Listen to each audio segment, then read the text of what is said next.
No Saber Direito desta semana tem Direito Eleitoral. O curso, com 5 aulas, aborda a organização da Justiça Eleitoral, o registro de candidatura, a propaganda, a votação, diplomação e o direito processual eleitoral.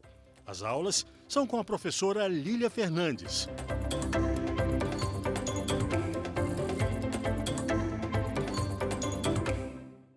Olá, bem-vindos ao programa Saber Direito. Meu nome é Lília Fernandes, atualmente atuo como assessora no Supremo Tribunal Federal, mas desde 2004 tive atuação na Justiça Eleitoral, onde também trabalhei com ministros, assessorando gabinetes, acompanhando as eleições, o processo democrático brasileiro, as alterações legislativas e jurisprudenciais. Estou aqui para compartilhar com vocês um pouco desse conhecimento para que vocês possam compreender algumas das principais regras do jogo democrático brasileiro. É muito importante essa iniciativa da TV Justiça, uma vez que o direito eleitoral não é uma disciplina regularmente ministrada, nem mesmo nos cursos de graduação em Direito. Logo, existe uma grande lacuna na formação desse conhecimento, então esperamos colaborar com todos os que se interessem por essa importante matéria dentro do nosso processo democrático, que está em constante aprimoramento. Bom, vamos falar sobre temas muito importantes que estruturam o direito eleitoral brasileiro. Ao longo desta semana, onde teremos 5 aulas sobre essa matéria, na primeira aula falaremos um pouco sobre um breve histórico das eleições no Brasil e da Justiça Eleitoral brasileira, das fraudes que justificaram a criação da Justiça Eleitoral, o modelo de controle e administração das eleições no Brasil, que, aliás, é um modelo exclusivo no mundo, né? É um modelo onde a Justiça Eleitoral ela agrega várias funções, administrativa, jurisdicional, normativa e consultiva, como nós vamos ver. Vamos falar também sobre a organização da Justiça Eleitoral e da importância do cadastro eleitoral unificado para garantir mais organização e confiabilidade do processo eleitoral brasileiro. E vamos também abordar a questão da relação entre os partidos políticos e a Justiça Eleitoral. Esse vai ser basicamente o conteúdo da nossa primeira aula. Na aula número 2, nós vamos abordar um tema muito importante para o processo eleitoral, que é o registro de candidatura. Porque, afinal de contas, a principal missão da Justiça Eleitoral é dar voz ao eleitor brasileiro para que ele possa escolher os candidatos que são apresentados pelos partidos e hoje pelas federações, são apresentados pelos partidos à Justiça Eleitoral para a disputa dos mandatos eletivos, para os cargos executivos e para os cargos legislativos. Então, nessa segunda aula, você vai conhecer esse importante procedimento de registro de candidatura, os requisitos e impedimentos para que a pessoa, o cidadão, possa ser um candidato. Então, nós vamos falar sobre o início do processo eleitoral, prévias partidárias e convenções partidárias, sobre as condições de elegibilidade, que são aqueles elementos necessários que o cidadão eleitor precisa reunir para se tornar um candidato. Vamos falar também sobre hipóteses de inelegibilidade e incompatibilidade, ou seja, alguns impedimentos que se tornam óbices para a candidatura. Nesse importante tema, vamos falar sobre a lei de inelegibilidade e a lei da ficha limpa, que foi uma grande conquista da democracia brasileira. E também falaremos um pouquinho sobre o processo do registro de candidatura em si, como é que é apresentado esse registro, né? O que o partido, os documentos que devem instruir esse pedido de registro, o que o juiz eleitoral, os tribunais eleitorais vão verificar nesse procedimento. Vamos abordar a candidatura sub judice e a substituição de candidatos. Nós vamos ver nessa parte que mesmo aquele candidato que tem a condição de ficha suja ou que tem algum impedimento, ele pode continuar na campanha até que a Justiça Eleitoral decida sobre o deferimento do seu registro. Vamos abordar ainda na aula 2 as fraudes no registro de candidatura, inclusive as fraudes às cotas de gênero, que são um dos pontos mais sensíveis da nossa democracia hoje, que é a subrepresentação feminina, seja no Poder Executivo, seja no nosso parlamento, onde hoje não passa de 15%, né, o percentual de mulheres no nosso parlamento, no Congresso. E aí vamos refletir um pouco sobre todas essas mudanças que vêm ocorrendo e que tem atuação da Justiça Eleitoral direta no controle e nos avanços dessas questões que ainda atravancam a nossa democracia. Na aula 3, nós vamos abordar o tema propaganda eleitoral. Isso porque, uma vez registrados os registros de candidatura, se inicia no calendário eleitoral o período de campanha eleitoral, de propaganda eleitoral, né? Nós vamos ver que a propaganda eleitoral não é um território sem lei. Apesar de vigorar a liberdade de expressão, existem várias regras do jogo que devem ser observadas pelos partidos e candidatos para que a eleição seja feita com a maior ética e com o maior equilíbrio possível entre os players, entre os participantes da disputa política, com a atuação também da Justiça Eleitoral, seja no controle das propagandas irregulares, seja nas ações que são ajuizadas na Justiça Eleitoral para fazer cessar as práticas perniciosas que acontecem, sobretudo hoje no mundo digital, onde temos grandes desafios das fake news, dos robôs, dos disparos em massa, de mensagens falsas, enfim. A aula 3 vai te dar um panorama sobre o que é permitido e o que não é permitido na propaganda eleitoral. Então, nós vamos falar um pouco de pré-campanha, vamos falar de propaganda em bens públicos, propaganda eleitoral em bens particulares, outdoors, folhetos, volantes impressos, comícios, showmícios, live-mícios, carros de som, trios elétricos. Vamos também abordar uma questão muito sensível, que é a propaganda no dia da eleição, que, via de regra, ela é vedada e pode configurar até mesmo o crime de boca de urna, não é? Vamos falar também sobre algumas questões sobre ilícitos na propaganda, como distribuição de brindes, a captação ilícita de sufrágio, que seria aquela forma de captar o voto do eleitor por meio da compra de votos, não é? Que é uma das formas vedadas de propaganda pela legislação. E vamos falar também do direito de resposta que ocorre quando algum candidato adversário ou partido, né, ele provoca ofensas, mensagens inverídicas ou até mesmo calúnia, injúria e difamação no âmbito da propaganda, que pode gerar o direito de resposta, né? E também um tema muito contemporâneo, que é a violência política contra as mulheres na propaganda eleitoral, né? Mais uma vez, a questão de gênero, que foi trazida em recente dispositivo, agora em 2021, que inclusive tipificou o crime de violência política contra as mulheres no âmbito da propaganda eleitoral.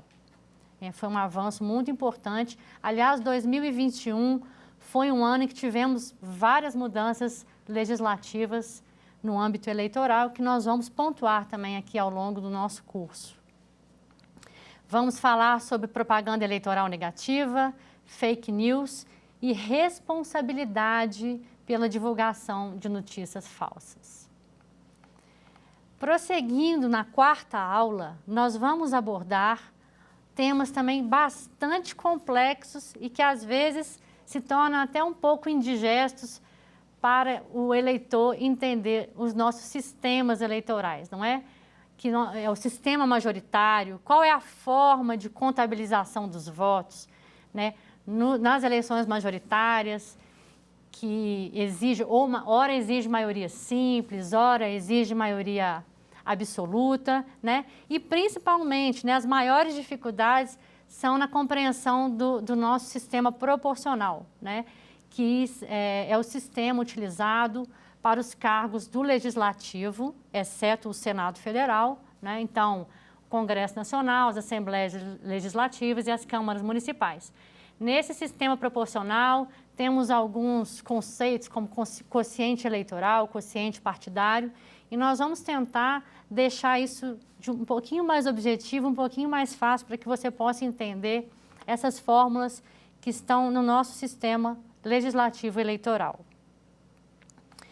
Nessa aula 4, nós já tendo passado já pelo registro, pelo período de propaganda, vamos abordar já sobre as eleições em si. Vamos falar sobre a data das eleições, quais os partidos poderão participar das eleições, não é? Os sistemas eleitorais, como são apurados os votos válidos, como é que são encarados os votos nulos e os votos em branco na apuração da eleição. Será que os votos nulos, no momento da votação, poderão anular aquele pleito? Esse é um mito eleitoral que sempre retorna a cada eleição, né? A questão da nulidade dos votos no momento da votação.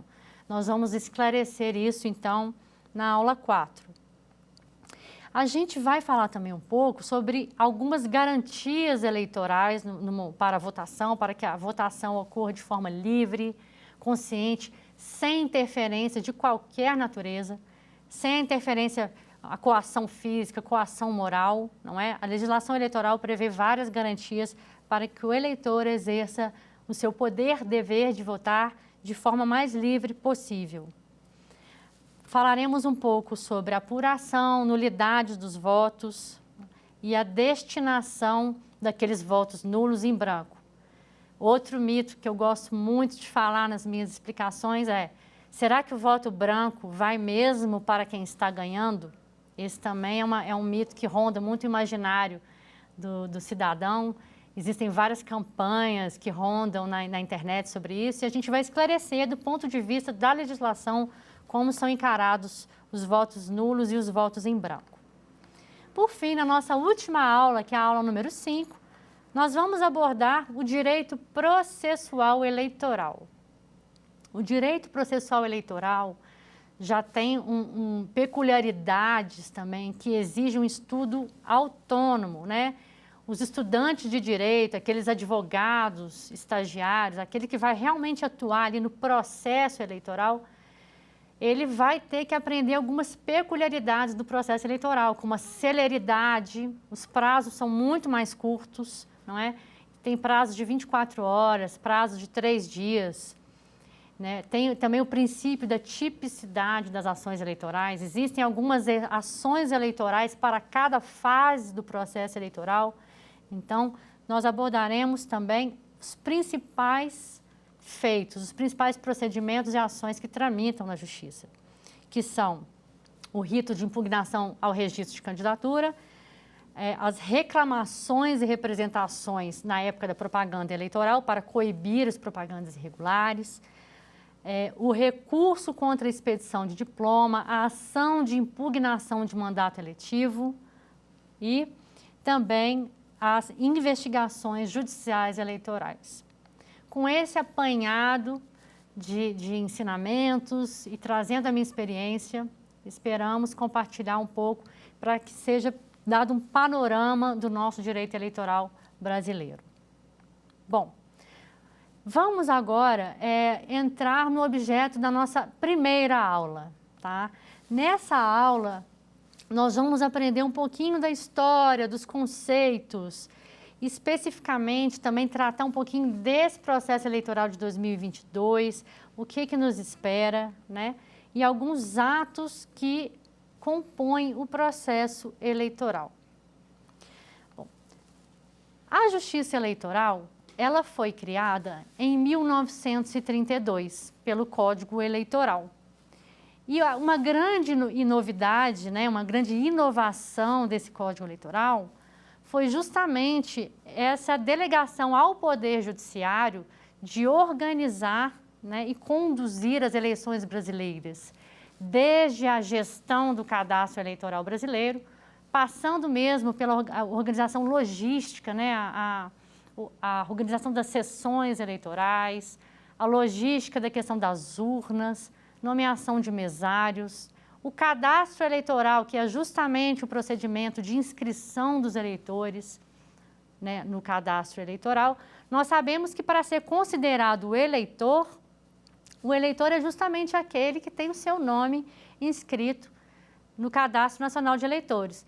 E é o que vai gerar o título eleitoral, que vai permitir o exercício do voto, né, que é a capacidade eleitoral ativa de votar, e também é uma das condições de elegibilidade, ou seja, para ser candidato você tem que primeiro ser eleitor e estar inscrito na Justiça Eleitoral, nesse cadastro que hoje é totalmente informatizado e gerido pela Justiça Eleitoral brasileira. Desde a criação, em 1932, né, estamos no ano de 2022, então estamos celebrando 90 anos de Justiça Eleitoral. E já temos 41 eleições já geridas e realizadas com muito cuidado, seguindo as regras do jogo pela Justiça Eleitoral brasileira.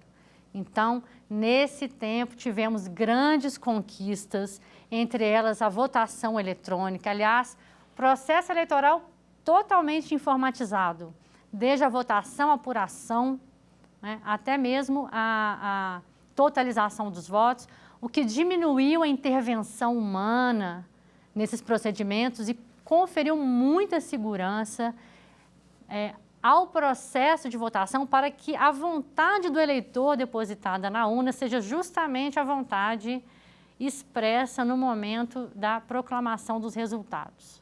Não é?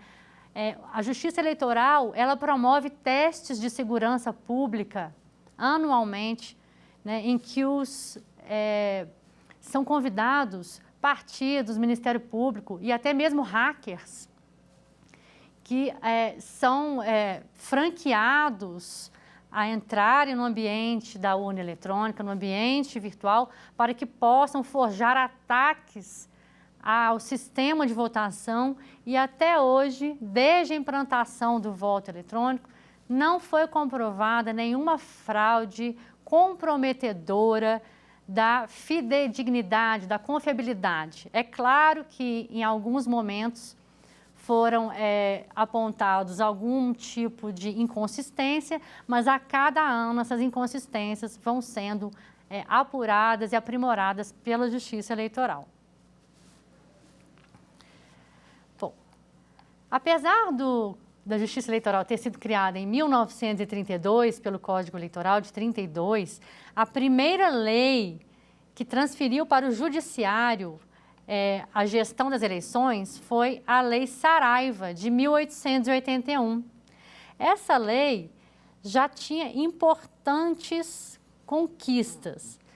Ela ampliou as incompatibilidades eleitorais, os títulos eleitorais passaram a ser assinados pelo juiz eleitoral e criou a necessidade de um alistamento permanente, ou seja, um corpo de eleitores de forma permanente. A grande vantagem de ter a gestão das eleições pelo Poder Judiciário passa muito pela imparcialidade dos membros do Poder Judiciário, que são os juízes eleitorais, né, e também pela temporalidade que esses juízes, desde a primeira instância até passando pelos TREs no TSE, a temporalidade que eles permanecem na função da magistratura eleitoral. Porque nós sabemos que a Justiça Eleitoral não tem um quadro permanente.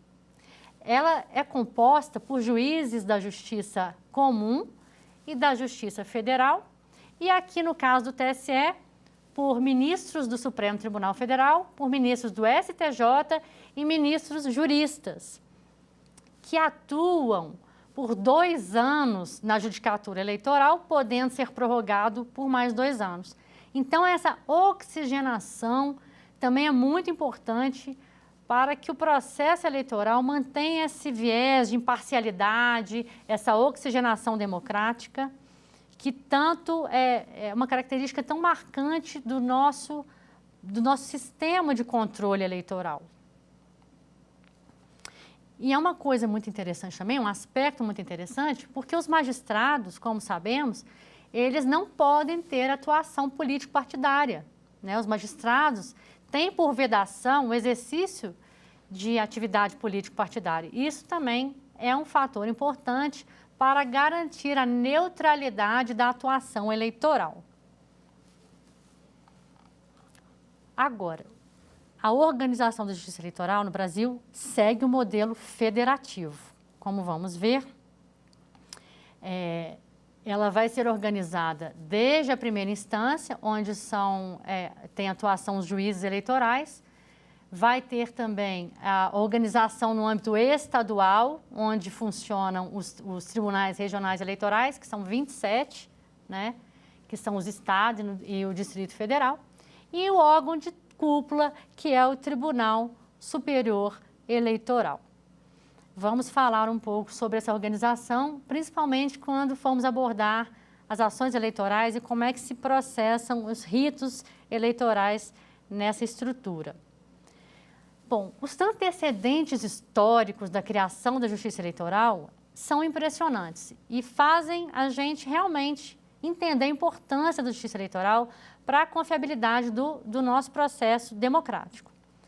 Em 1932, né, antes de 32, estávamos na República Velha, o voto não era secreto e existia grande influência do que a gente chamava de coronelismo, né? Os coronéis éramos uma sociedade basicamente rural, mais rural, agropecuária, e quem detinha autoridade política nessa época eram os coronéis.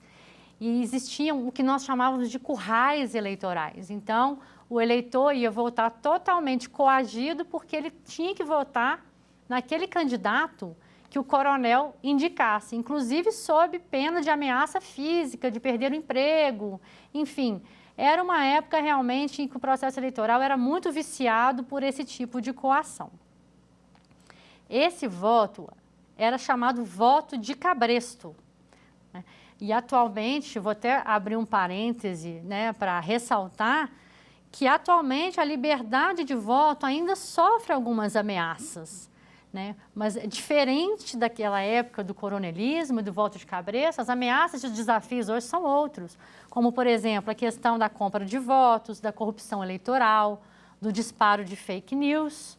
São o que chamamos de limitações ideológicas à liberdade do voto, que são grandes desafios que hoje nos deparamos nesse âmbito eleitoral e que exige uma conscientização não só de quem atua nas eleições, como de todos os eleitores, para que possa atuar de forma consciente nesse processo. Voltando ao momento da criação, lá em 1932, o alistamento eleitoral e o voto não eram obrigatórios. Por isso, uma parte muito pequena dos cidadãos exercia o direito de voto.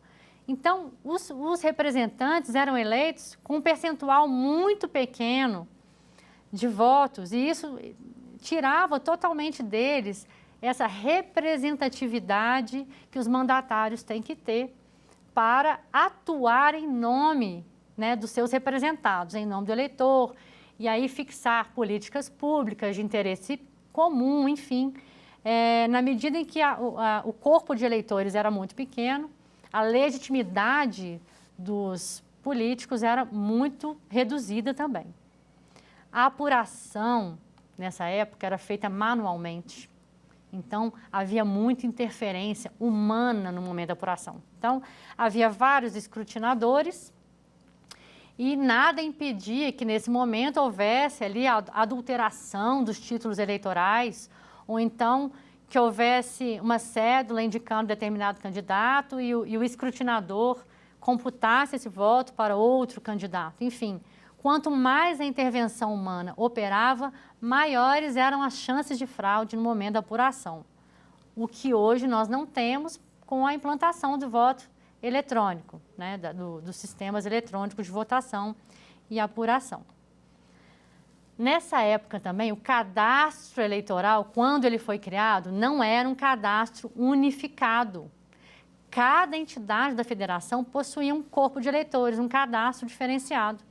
Então, era possível, por exemplo, que uma pessoa fosse inscrita como eleitor em vários estados e não havia como, enfim, fazer essa depuração de que um eleitor vá votar uma única vez ou que ele votou em duas circunscrições na mesma eleição, o que também era uma grande válvula para a prática de desvios e inconsistências na segurança do processo eleitoral. A Justiça Eleitoral sofreu uma interrupção. Criada em 1932, ela foi extinta. A Justiça Eleitoral foi extinta em 1937, no período de Getúlio Vargas, do governo de Getúlio Vargas, com aquela Constituição que nós conhecemos como polaca. Então, nesse período, que foi um período de autoritarismo na política brasileira, a Justiça Eleitoral foi extinta e nós tínhamos também um sistema de extinção também dos partidos políticos. Foi uma época em que a democracia sofreu um grande revés. E ela foi restabelecida apenas em 1945. No Brasil, temos esse desenho institucional muito peculiar da Justiça Eleitoral brasileira. E é por isso que nós vamos passar agora a abordar as principais funções da nossa Justiça Eleitoral. Vamos falar primeiro da função administrativa. No campo administrativo, a Justiça Eleitoral atua como gestora do Cadastro Nacional de Eleitores, também na preparação e organização das eleições, nas quais ela se associa a diversos órgãos e instituições, por exemplo, as Forças Armadas. Nós sabemos que existe toda uma logística a ser seguida nesse processo de organização, inclusive transporte de urnas eletrônicas para pontos distantes e inacessíveis, porque o Brasil é um país de dimensões continentais, então até mesmo as Forças Armadas têm um papel de auxílio na Justiça Eleitoral, um auxílio logístico muito importante para que tudo ocorra de forma segura e que para até mesmo nos mais longínquos rincões, né, do nosso país, todo eleitor possa exercer o direito de voto. Além disso, o Tribunal Superior Eleitoral, ele atua também na resposta a consultas eleitorais. As consultas eleitorais, elas integram também esse âmbito administrativo do Poder Judiciário, da Justiça Eleitoral brasileira. O TSE, ao responder consultas em tese formuladas por autoridades com jurisdição federal ou órgãos nacionais de partidos políticos, ela previne conflitos. Ao responder uma consulta sobre um tema complexo, que não é um caso concreto, e sim um tema em tese, ela ajuda a que os competidores, partidos, federações e candidatos, até mesmo hoje, né, que quem atua hoje nas eleições, membros da mídia, profissionais de comunicação, entendam as regras do jogo. Então, as consultas são uma importante atuação da Justiça Eleitoral e que já houve consultas em grandes temas que posteriormente, inclusive, se tornaram artigos da Constituição Federal, foram discutidas no Congresso, né, a posição da Justiça Eleitoral foi debatida no âmbito do Congresso e se tornou uma norma constitucional, ou então deu ensejo a uma reforma eleitoral no Congresso, a uma alteração legislativa, e com isso sempre aprimorando o processo eleitoral. Porque, de fato, a Justiça Eleitoral é que está mais em contato nesse dia a dia do processo eleitoral. Nós sabemos que, às vezes, no Congresso Nacional, as mudanças são um pouco mais lentas. Existe também a questão da governabilidade, os votos precisam dos consensos de 32 partidos políticos hoje existentes, não é? Então, muitas vezes, essa agilidade da Justiça Eleitoral, ao responder às consultas, vão motivar, vão consistir num apelo ao Congresso Nacional para que promova reformas muito importantes no nosso processo eleitoral.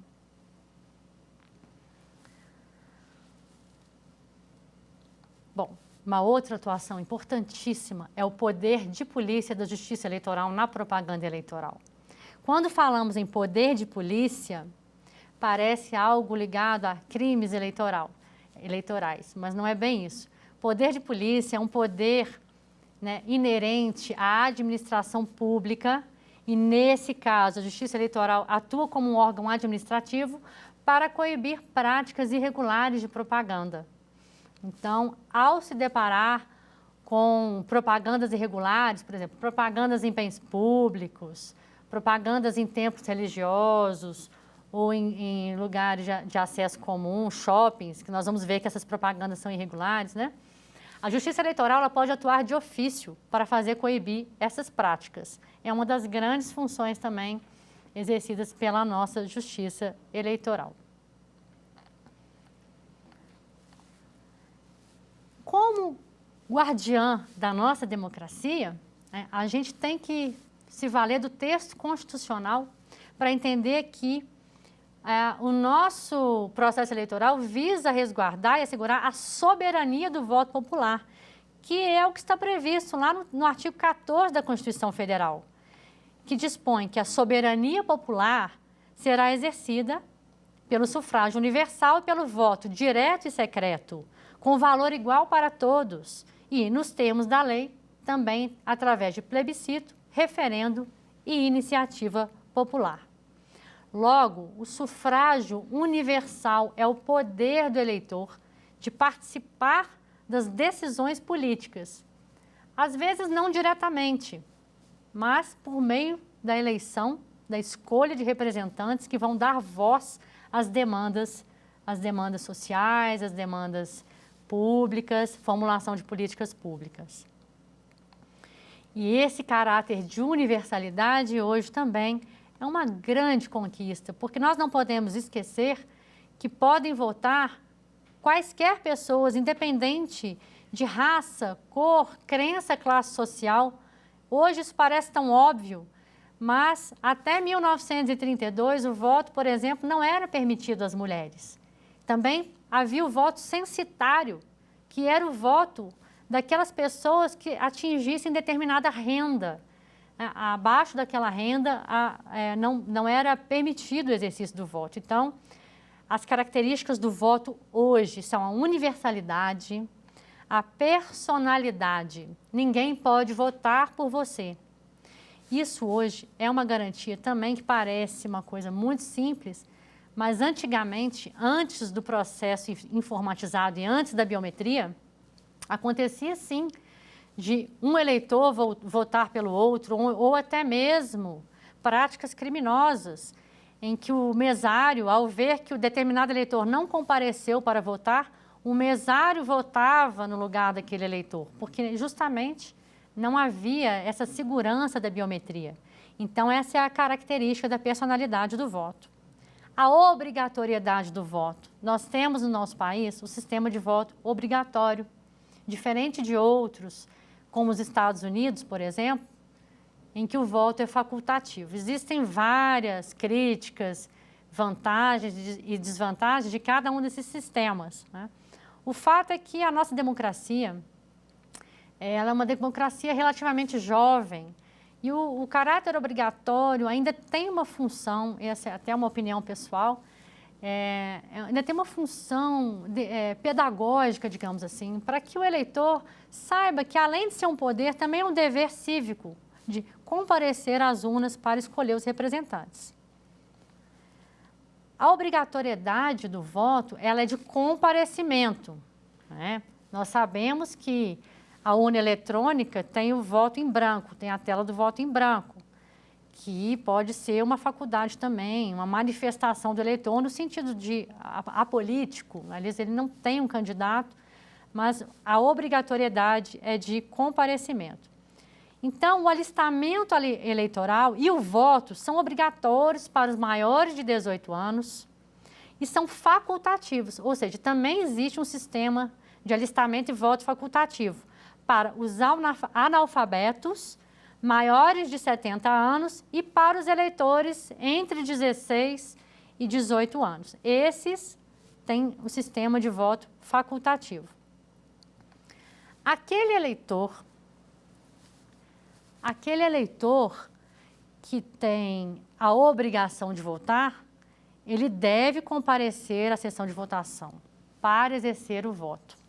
Caso ele não faça, ele tem que fazer a justificativa eleitoral. Caso contrário, ele vai estar em débito com a Justiça Eleitoral, não vai ter a sua quitação eleitoral. Então, como é que é o procedimento? O eleitor que faltar à votação tem que justificar o seu voto. Seja no dia do pleito, tem um formulário próprio para justificativa eleitoral, seja posteriormente à votação, ele apresenta um requerimento de justificação para o juiz eleitoral. Caso ele não justifique, ele vai ter que pagar uma multa também para regularizar essa situação. E caso ele não justifique, não pague essa multa e ele não compareça por 3 vezes ao local da votação, ou seja, ele não foi votar por 3 vezes, ele poderá ter o seu título eleitoral cancelado. E esse cancelamento tem algumas repercussões, como, por exemplo, não pode participar de concursos públicos, não pode tirar passaporte, fica com algumas limitações também em decorrência de estar em falta com a Justiça Eleitoral.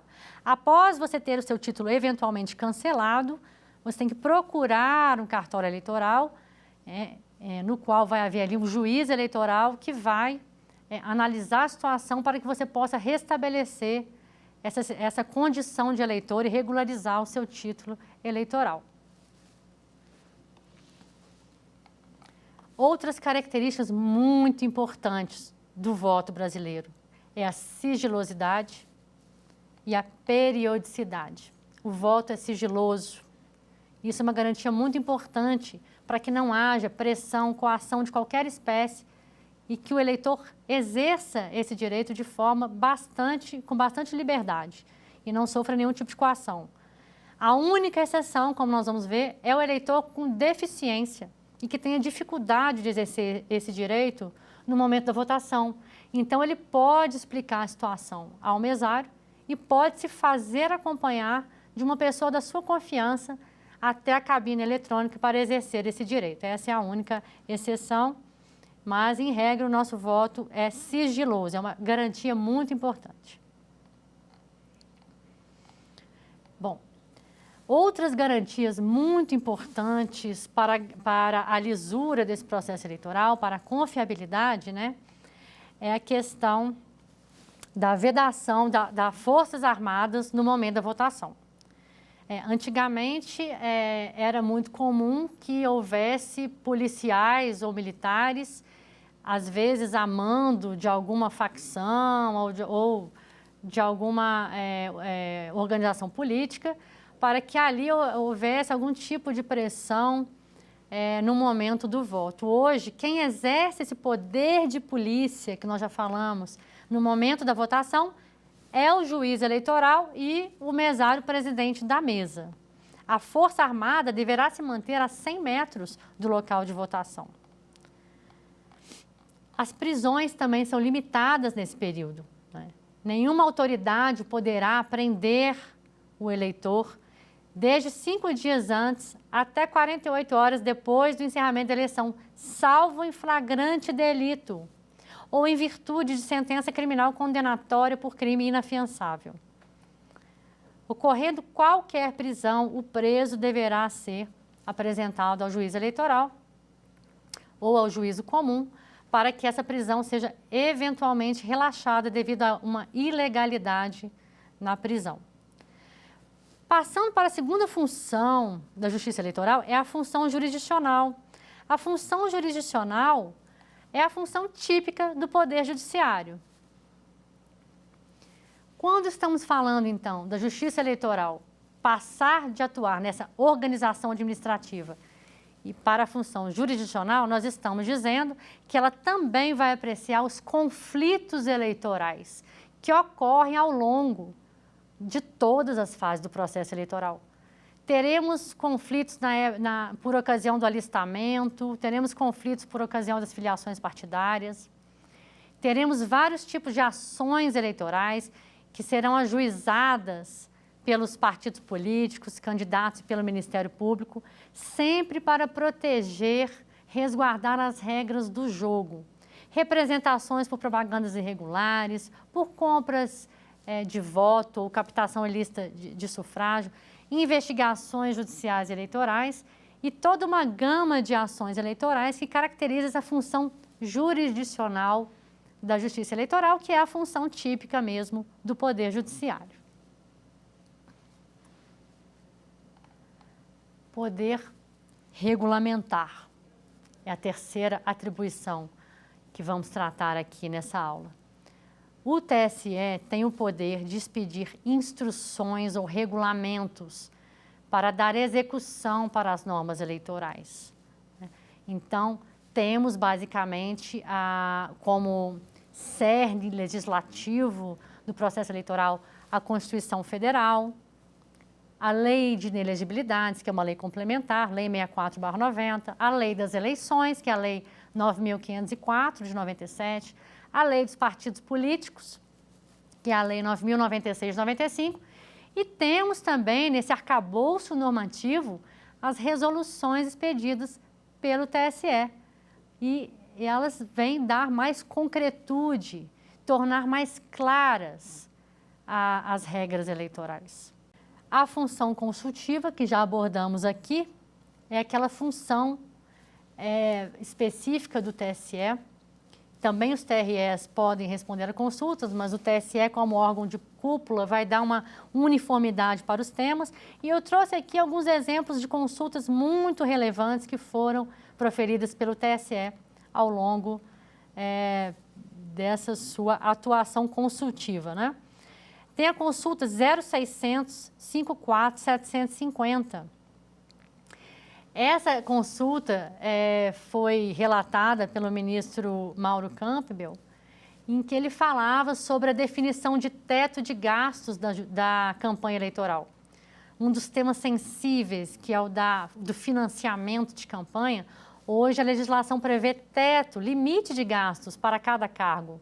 E nessa consulta, o ministro que relatou, ele falou que é legítimo ao TSE expedir essa orientação por conta de um vazio legislativo, no momento em que o Tribunal Superior Eleitoral, ele edita essas resoluções com os valores nominais dos tetos de gastos. E isso é uma conquista muito grande para manter o equilíbrio financeiro entre os candidatos, para evitar que aquele que tenha mais poder financeiro tenha uma vantagem competitiva desproporcional em relação aos demais candidatos.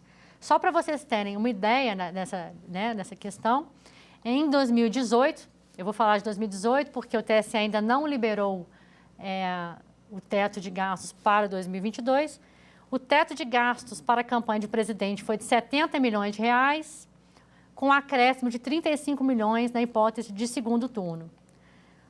Para deputado federal, o teto de gastos foi 2,5 milhões, e no caso dos deputados estadual e distrital, o valor máximo de gastos foi de 1 milhão de reais. Já para os cargos de governador de estado ou do Distrito Federal, o limite variou de acordo com a quantidade de eleitores, né, na proporção do eleitorado, mas nesses casos de governador, o teto foi de 2,8 milhões. Isso é muito importante, porque esse equilíbrio financeiro das eleições, como nós vemos, liderado aí pelo TSE também, com base na legislação, também é um ponto muito importante para manter essa igualdade de chances entre os candidatos. Tivemos também uma consulta importantíssima, 0600 30 647, ministro Roberto Barroso. Nessa consulta, tratou-se das cotas raciais. Nós temos na legislação brasileira cotas de candidaturas femininas, mas nós não temos essa previsão para cotas raciais. No entanto, nessa mencionada consulta, ficou estabelecido que esse subfinanciamento da campanha de candidatos negros estava gerando uma distorção e uma subrepresentação de candidatos negros, uma vez que eles eram quase a metade dos candidatos, porém, por não terem o devido financiamento eleitoral, eles tinham um percentual muito inferior nas vagas conquistadas nos parlamentos. Então, por meio de consulta, o TSE respondeu que o montante de recursos do fundo eleitoral, do fundo partidário para essas candidaturas deve ser proporcional ao número de candidatos negros. E nós sabemos que hoje o critério da raça, ele é informado desde o momento do alistamento eleitoral, justamente para que possa haver esse controle e esse incentivo, essa política afirmativa de destinar aos candidatos negros um valor proporcional ao número de candidatos. Foi um grande avanço também por meio de consulta respondida pelo TSE. Bom, após abordarmos então essa questão importantíssima da função consultiva, gostaria também de trazer para vocês a relação entre a justiça eleitoral e os partidos políticos. Os partidos políticos são pessoas jurídicas de direito privado, porém, eles são um importante espaço de deliberação pública. Eles são a intermediação entre o eleitor e os cargos públicos, entre o eleitor e as decisões que vão mudar o rumo do país. Então, o partido político, embora seja dotado de autonomia, ele deve observar alguns princípios que também podem ser fiscalizados pela Justiça Eleitoral. A Constituição Federal prevê no artigo 17 que é livre a criação, a fusão, a incorporação e extinção de partidos políticos, resguardados a soberania nacional, o regime democrático, o pluripartidarismo, os direitos fundamentais da pessoa humana e observados alguns preceitos: caráter nacional, proibição de recebimento de recursos financeiros estrangeiros, prestação de contas à Justiça Eleitoral e funcionamento parlamentar de acordo com a lei. Eu vou abordar especificamente a questão da prestação de contas à Justiça Eleitoral. É uma questão sensível porque o financiamento da democracia brasileira vem sendo alvo de muitas discussões. Até pouco tempo poderiam ter doações por empresas e hoje as doações empresariais estão proibidas, logo os partidos são financiados basicamente pelo fundo partidário, pelo fundo eleitoral. O fundo partidário, agora em 2022, está em 1,1 bilhão e o fundo eleitoral em 4,9 bilhões de reais. O plenário do Supremo Tribunal Federal validou na ADI 7058 esse montante para o fundo eleitoral, que vai ser utilizado nas campanhas eleitorais de 2022. Esse fundo eleitoral foi criado em 2017 e ele recebe uma fiscalização pela Justiça Eleitoral no momento da prestação de contas. E uma grande novidade hoje, trazida pela Emenda Constitucional número 111 de 2021, é que os votos dados a candidatas mulheres e as pessoas negras serão contados em dobro para fins de distribuição dos recursos do fundo partidário e do fundo eleitoral. Logo, um grande avanço, um incentivo financeiro para fomentar a participação feminina e dos candidatos negros no processo eleitoral. Corrigir essa subrepresentação política. Chegamos ao final do nosso conteúdo da primeira aula do Direito Eleitoral no programa Saber Direito. E agora vamos testar alguns pontos, testar o seu conhecimento através de alguns questionamentos para que você possa firmar os conceitos que nós trabalhamos na aula de hoje.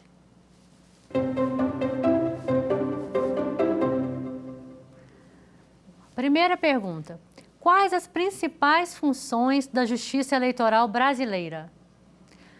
Opção A: função jurisdicional típica e função normativa. Opção B: controle sobre as atividades partidárias, determinando as diretrizes acerca do funcionamento dos partidos políticos. Opção C: função administrativa, jurisdicional, regulamentar e consultiva. Opção D, controle de constitucionalidade das normas eleitorais. De acordo com os nossos ensinamentos, você já conseguiu visualizar a resposta correta? A resposta correta está no item C, função administrativa, jurisdicional, regulamentar e consultiva. E por que não as demais? Bom, o item A fala que é a função jurisdicional típica e função normativa. De fato, essas são algumas das funções da Justiça Eleitoral, mas a resposta estaria incompleta.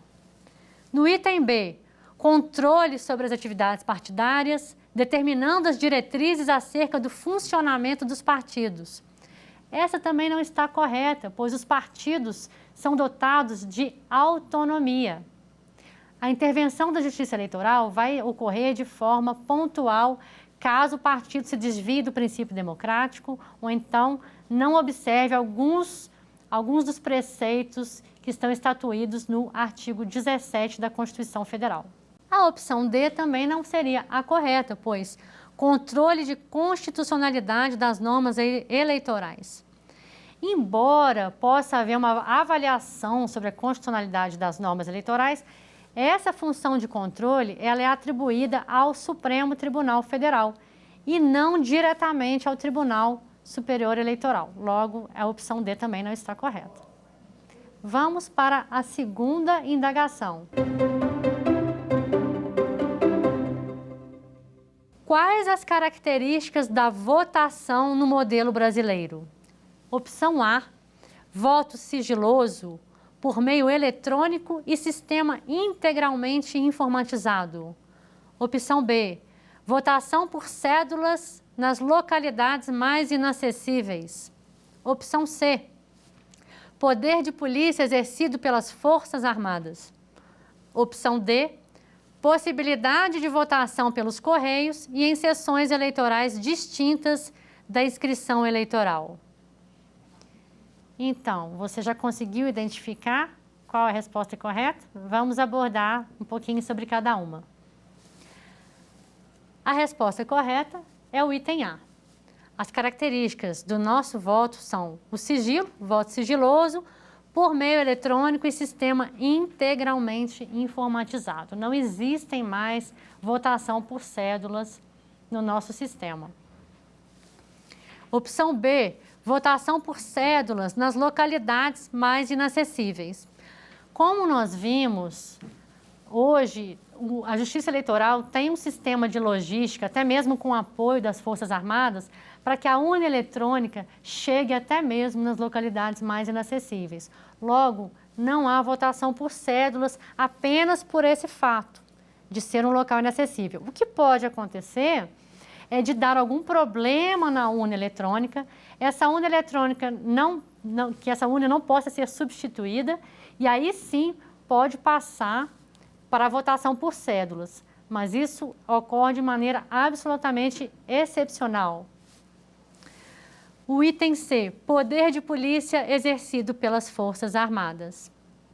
O poder de polícia, que é aquele poder de manter a organização no momento da votação, ele é exercido principalmente pelos juízes eleitorais e pelos mesários, pelo presidente da mesa. Como nós vimos, as Forças Armadas, os militares, têm que ficar a 100 metros do local de votação, de modo que não haja uma sensação de coação no momento da votação, que o eleitor possa se sentir livre para exercer o seu voto. Item D, possibilidade de votação pelos correios e em sessões eleitorais distintas da inscrição eleitoral. Recentemente, nas eleições dos Estados Unidos, nós vimos que a votação pelos correios lá é permitida e que isso deu uma grande confusão. Aqui no Brasil, nós não temos votação pelos correios, a votação é feita realmente nas sessões eleitorais, por meio da urna eletrônica, com biometria, um voto pessoal, Então, nós não temos essa possibilidade de votação pelos correios. Essa opção também estaria equivocada. Bom, chegamos ao fim da nossa primeira aula de Direito Eleitoral, onde nós vimos um pouco sobre a criação da Justiça Eleitoral, o funcionamento, as principais funções dessa justiça especializada no Brasil, as formas de controle e administração das eleições. E também falamos da interação entre os partidos políticos e a Justiça Eleitoral, de que forma se dá essa atuação da Justiça no âmbito partidário, respeitando a autonomia partidária. Convido vocês para a nossa próxima aula, onde abordaremos pontos muito importantes relativos ao registro de candidatura. Conto com a presença de todos.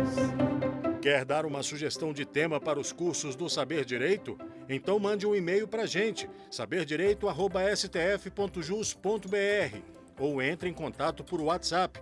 O número é esse que aparece na tela. Você também pode acompanhar as aulas pela internet. Acesse tvjustiça.jus.br ou nosso canal no YouTube, TV Justiça Oficial.